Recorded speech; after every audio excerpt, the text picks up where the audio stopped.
Imagine this, your spouse is wrongfully deported to another country, locked inside one of the world's harshest prisons, and then what? Both governments agree he is not coming back despite a Supreme Court ruling. That's exactly what's happening to Kilmar Ábrego García, a Maryland resident mistakenly deported to El Salvador. And now, well, El Salvador's president Nayib Bukele says he won't send him back, not even after the US admitted it was, and I quote, an administrative error. So let's understand the whole matter first. Kilmar had legal protection against deportation. He was living in the US with his wife, an American citizen, and their kids. But in a controversial move, he was shipped off to El Salvador's notorious mega prison, where he remains trapped as of now. Bukele brushed off demands to return him, calling the question, and I call, preposterous. Trump officials echoed that, saying it's El Salvador's call now what they want to do. This raises serious concerns. When a legal error like this happens, who's to held accountable? And what message does that send to millions and millions of other immigrants in the country? But this deportation drama is only the tip of iceberg. The real headline isn't just about Kilmar. It's about how Bukele and Trump are turning immigration and incarceration into a global business deal. During their Oval Office meeting, Bukele's first since Trump's return to power, two leaders praised each other and unveiled a disturbing proposal. What's the proposal?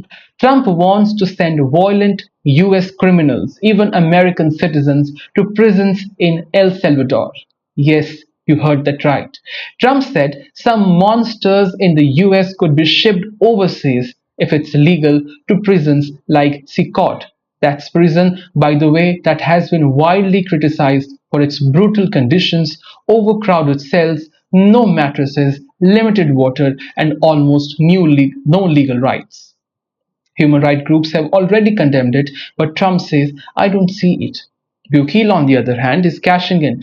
For every deportee El Salvador receives, the US pays around $20,000 per year. That's millions flowing into Bukele's prison system, which he claims will become financially self-sufficient. But I want to ask, at what cost? At human cost?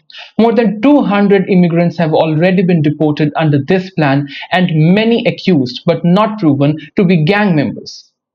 Bukele defends it as a part of his war on gangs, which has sent around 80,000 people jailed under a never-ending state of emergency in the country. Critics say it's less about justice and more about authoritarian control. And there is more. Trump also hinted at fresh tariffs, this time on pharmaceutical, continuing his economic nationalism agenda. So let me give you the bigger picture here. What's the bigger picture? One man wrongly deported becomes a political pawn. Two leaders shake hands over a system that profits from incarceration.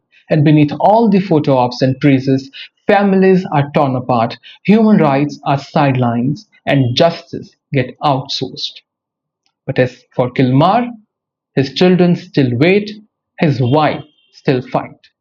And both presidents have decided that he's not coming home.